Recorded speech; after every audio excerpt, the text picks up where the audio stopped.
Okay, good evening everyone. Good evening everyone. Thank you. Okay, my name is Sandeep Rangu and on behalf of Akrivia and UBS Forum, I welcome you all for this exclusive summit on senior HR decision makers on HR Tech Summit and Awards. First, I'd like to thank all of you for sparing your time. I know busy day for all of you with all rains around, but still you made it this evening. From bottom of our heart, really appreciate your time that you have given us this evening to understand what the technology in HR is saying for future. Okay, now giving a brief introduction for this evening's discussion is, as you all know, in this disrupted scenario, leveraging technology into HR function has become a key tool for driving efficiencies. By supporting and shaping organizations' competitive strategies, technologies like SCM, recruitment tech, payroll management has been important instrument in transforming business globally, bringing more agility into HR function. As organizations compete in this challenging business environment, it has now become even more important for HR leaders to transform their end-to-end HR process from recruitment to payroll management, increase employee satisfaction, and eliminate redundancies and maximize employee productivity.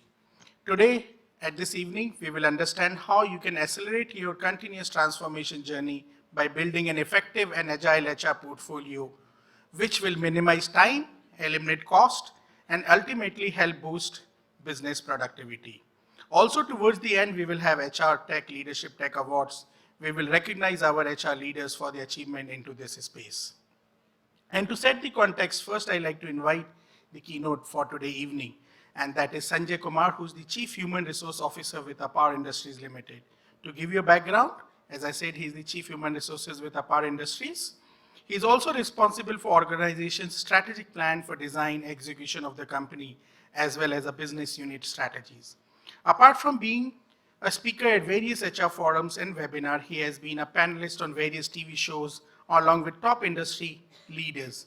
Sanjay has been presented with the citation Most Influential HR Leader in India, 100 HR Innovators, 101 Top HR Minds, etc., beside many other accolades earlier.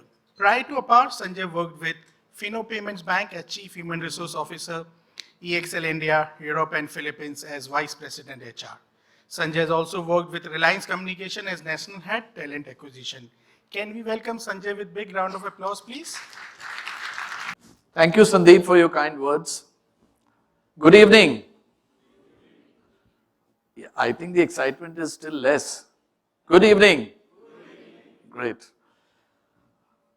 So I think the context setting which Sandeep has done amply, clarifies what we are here for. So I will just like to take you through a few slides and share my opinion with you, and then if needed, we can have a Q&A on this. So today's topic basically is on HR transformation and aligning people, process, business with technology. So these are the contents. So we'll go through what is the purpose of this, the prologue, the drama, epilogue, and the new normal. So let's begin with what is the purpose. Business excellence, or the competitive strategies which businesses have. That is something which works in an ecosystem which is external, as well as there is an internal, so many cross-functional interfaces are there. So efficiency, effectiveness, productivity, all these come through this team collaboration, and also one's dependence on the external environment. We realize this so much more during the pandemic, but we'll come to the pandemic later on. So it goes without saying that the HR processes, the more efficient they are, the more they enable the employees to do their best, the better the employee experience. It is going to definitely impact in a big way the overall business success and competitiveness of an organization. Now this business excellence, when we say, there are so many factors as I mentioned. So the new factors which are there are, of course, apart from technology, I would say there are three factors. One is technology or digital, which is now being called. Apart from that, the gig economy, gradually as more and more gig workers, contract, temporary people based on flexible, jobs, the roles which come up, uh, the hiring happens that way. So that is the other factor, how the managers, the HR team members, the CEOs, they learn to work with and through these gig workers. So there is a lot to evolve there, and as we go ahead, the managing them may have an entirely different flavor. So that is one aspect. The other one is the millennials who have started coming in. So they may be a little different from the previous generations in many ways. So they may be smarter on technology, but they may be feeling more lonely, so to say, and they may, give up a little, may get very, not depressed, I would say, but they may get quite, they may start feeling low on very small and not so difficult situations. So these are the two factors, but the major factor is technology. Now, technology, when I say there is digital and automation, I mentioned it separately. So may I request any one of you to make a differentiation there? Is there a differentiation? You may please feel free to speak so that it's not a monologue from my side, at least some participation.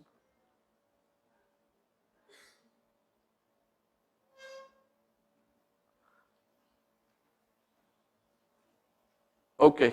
Yes, sir? Okay.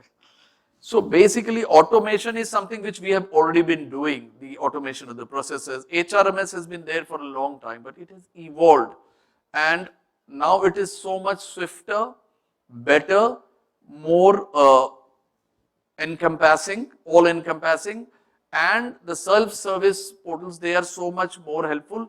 The experience is much better, and there is a lot of competition there, I must say. So this space, I mean, the HRMS companies which are, I think, creating different key differentiators which are there, they really matter. However, all of this, most of it falls in HR automation, like the payroll automation is there, shared services, HR shared services are there. Some of you may be experiencing it, I'm sure, within India. For, I think, the very fact when this notion got ingrained in our minds that HR technology is very important is when the large MNCs started outsourcing their work to India, not only IT but also HR processes. They started having these development centers here in India, outsourcing centers here, and they outsourced here. So the shared services which from India, the captive shared services, and also in some cases third-party shared services. They were able to cater to various locations at a minimal cost based out of India, and even more efficiently as well, because they had more specialization, they had more repository of expertise in them. So that's where it started happening. Now, all this, still was automation. There are so many other automations, be it the reimbursements that you have, payroll that you have, even in the government has become so much more automated now, Provident Fund, the whole process is so much smarter now. But what is digital? Digital is nothing, because it's a word which is highly, I think it has many interpretations and it's a little confusing. So nowadays that is used. So I take it this way, that automation is the automation of routine processes which make it more efficient. However, digital, when you say digitalization, what you do is you are impacting the business process radically. So you can make an impact in the business process itself through use of technology. So this distinction I thought I'll make. So, and this all definitely leads to business excellence. Now we move on to prologue, which basically is what happened before the COVID period, what was the state of affairs, what kind of technologies were being used, what were the kind of, innovation that was being getting done before the COVID. So technology had its own many, aspects. one of the dimensions. HRMS, I think, is the mainstay, the key stay. Recruitment management system has been there, it has been evolving. Learning management system has also been there. It has had its challenges. It's still evolving. Payroll, of course, has been outsourced. Shared services, I mentioned. HR shared services is what I mean here. And chatbots had also started off before uh, the pandemic. And chatbots definitely do help you, and most of the HRMS companies now have this feature with them.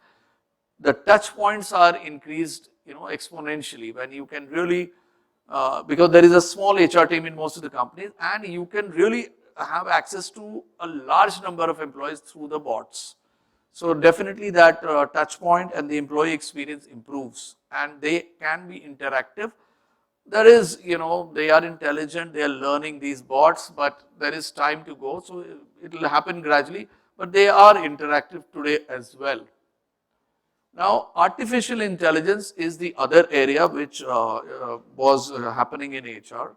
So I think Amazon's Echo is something which is all of Alexa. So, all of this has been using. So that's basically artificial intelligence.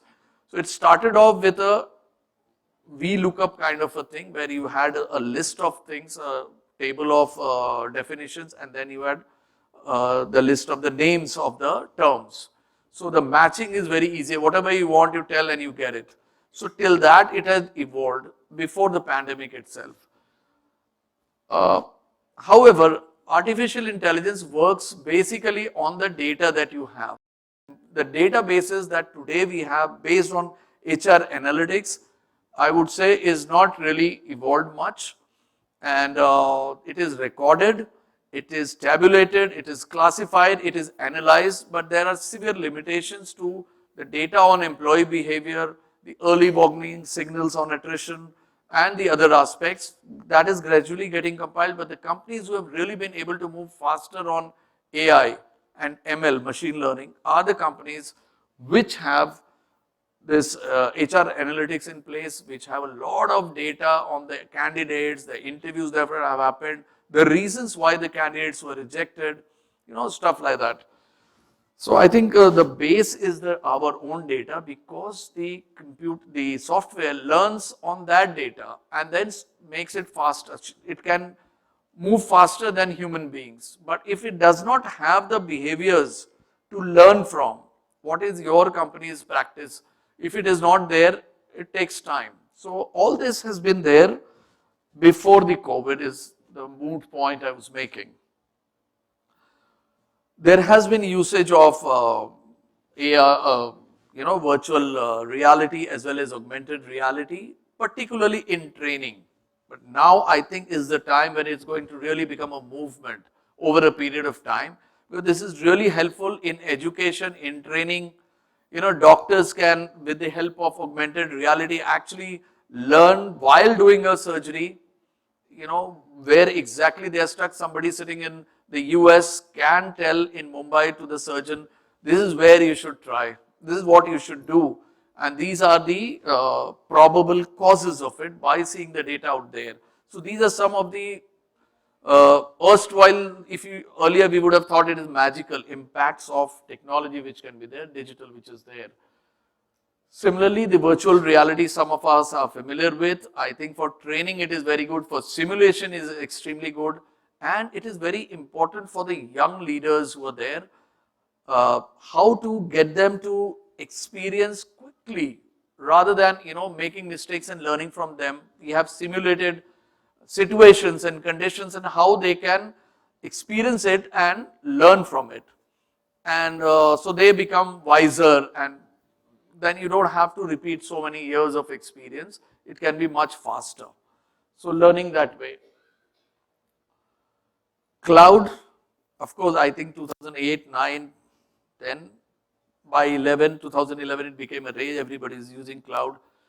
So when cloud was there and when Android came, everybody said Microsoft will be dead.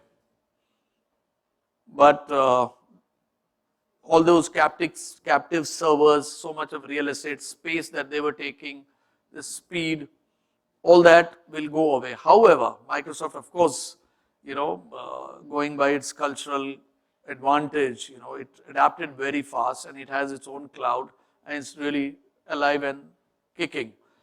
So, but cloud, there are certain questions I have. Definitely, it is the ease of starting up. You don't have to really buy a big office. You don't need to have servers. You can just, it's a subscription-based model. So it does help there. Some of the aspects on both sides, I thought I'll just share with you.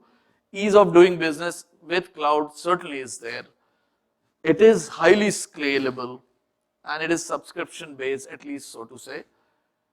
Limited customization. Now the flip side is there is limited customization possible on when it is on the cloud compared to when you have your own captive servers and your own databases. Data security, anybody would answer, is that a challenge on cloud because it is shared or is it not? Yes? It is actually, now people are realizing this, what I always thought, and sorry to differ with you. It is not, because now the systems which these the cloud-based companies which are selling cloud, they have very strong cyber, zero defect technologies and cyber security norms and rules built into the software. So I think it is pretty much now safe. Pay as you use, it is, if you're not scaling up very big, but sometimes you may get, I'll give the example of HRMS since we are here in that context also. So you can get some HRMS which doesn't work very well, which has a captive server for say 10 lakh rupees, a one-time cost also, and later on the AMC is there. Whereas for any good HRMS you need to definitely pay, or most of the HRMS which are there on cloud, you need to pay between 12 to 22 or 12 to 25 lakh rupees per year, and this is taking a user base of 1,000 people only, employees only, right? So whether it is really pay as you use or it is more, that is a question, but cloud has really impacted the way we have worked. Now the prologue is over. The drama which happened was the COVID, when absolute disruption. It's really something, to think of, that today we are here sitting and, having this discussion face to face. It is heartening, and I pray and hope, and all of us do, I'm sure, that those days never come back again. So there was a complete disruption, and but there were a lot of lessons that we learned from COVID. So I think in my company, Apar Industries Limited, when the whole, because we did not do branding and we were very media shy, and it is a B2B business largely, so we did not need to, despite being a very large business and the market leader in two of the products, not only in India but globally. But we were not there. So then we started doing our branding. It is during before the COVID that we started, and during COVID we continued doing that. So I think all the companies, the resilience which has come now, the teams which adapted so fast, technology which people thought it will take 5 years to go to, I think it happened in a few months' time, 1 or 2 months, that employee adoption happened. So that was something really fantastic. Of course, when we did our branding, we continued during the COVID only because of the Zoom calls, Microsoft Team calls. We continued even the breakout sessions, you could have different activities also virtually. So that really helped us. So that is one of the things which COVID taught us in a tough way. Post-COVID, of course, what is the scenario? So virtual is the new real. That is what this is, I would say 6 months back, it was so many companies still across the world are working full-time, work from home. But in India, at least, there is fortunately, I would say, a movement back to the office, at least a hybrid attendance model which is there. So virtual is the new real, nevertheless is important. The advantages are, we will see that later on. So you could have the Zoom calls, even reimbursements happened on Microsoft Teams, which used to be, that cashless thing really became a reality. Documentation, tendering, so many things moved on. to the virtual space, and it really was a great enabler in that sense. So the flip side or the interesting side is, or the constraints rather I would say is, for example, I still recall one of my colleagues, Jyotsna, whenever she would do a Teams call, her 6-year-old daughter would come, sit on her lap, and she would just not go. She would keep telling her, and Spruha is her name, and she remembers all the colleagues' name, and she knows all the mannerisms of HR, how to talk to a candidate. She would mimic that. So even I think it really impacted the families, the personal life of people, and their growth, evolution, hopefully in a positive way. And sometimes, of course, the mother is not able to give the time. So all those things were there, and all of you have gone through it, so you know it better than me. One of the things, there was an existentialist angst for HR teams, suddenly. How many of you are from HR? Will you raise your hands? Yes, the hand could go straight up. Awesome. Some guys who are trainers, I am not a trainer, they get a warm-up exercise done before starting to speak. So anyway, so I think most of you are. So there was an existentialist angst. Now time and attendance is not there. I mean, that has been our mainstay, our bread and butter. So what are we going to monitor in work from home? So that was a big, I think, shift, and it's very good for the HR professionals because they started looking at the more value added stuff, how they could contribute and how they could add value uh, to the business rather than doing routine work. I think it was a paradigm shift, I'm sure. Role of HR in this, I think a major role was employee tech adoption. It may have become faster, but if you see, other than Zoom calls and the reimbursement processes and some document scanning which can be uploaded, I think it is still there only even today. There is a huge scope to go ahead, and there are at least the questions which were there in the people's mind that it is going to, take away jobs. Like in the 1980s, in the banks when IT came, there were strikes by the employee unions, and people said that, this is going to really take away our jobs. It's like a monster which is there, technology. But look at India after that. It created multi-fold jobs. If there were 100 jobs, it would have created 100,000 jobs after that, the IT industry. It was a revolution in India. So every time something new is there is, of course, a aversion to change, there is a resistance to change. Those barriers always come, but gradually we always overcome that. So there's employee tech adoption, that how technology is good for you, how you can use it, it is better. Of course, there are things which have been there, like vehicle management system, demand planning. There is a CRM, customer relationship management. These all tie in, and many companies have these softwares which are disparate softwares. Some of them talking to each other, and or to the core, technology, which is the SAP or whatever else, Oracle, whichever is there, the ERP piece. So that is the core, and then there is a digital wrapper, so to say, and some of them talk to each other and are interfacing, and the transfer of data happens seamlessly on a real-time basis. But there are many softwares which don't talk to each other. The other problem is that they become obsolescent very soon. Technology keeps changing. So it's a very rapidly changing world, which is very interesting, and it keeps us on our toes. So these technologies have been there, but employee adoption, as I said, it has been a little more difficult at the mid and senior levels. But the new generation which has been born with this technology and the social revolution, the social media part, as well as technology, so they are very comfortable, and they are very, in fact, if you give them a PMS system, now the millennials who are going to come, they may feel that if I have to it takes me a minute to book an Uber, but why is it do I have to fill in a form for such a long time? So for them it is easier. Mid and senior levels, it has taken us some time, not all, of course, there are both sides. I mean, there are younger people who don't want to use technology much, but by and large, I would say. So that is where I think the role of HR in this segment and for employee tech adoption is very important.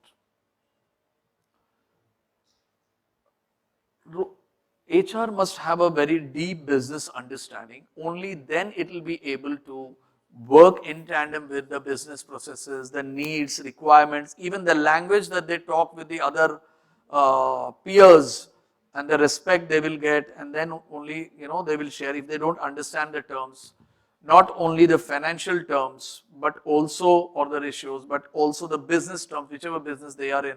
I think that is something which is extremely important, and only then that collaboration happens and that understanding happens of the business processes to tie in with the HR processes. Where are the pain areas? Where are the sweet spots?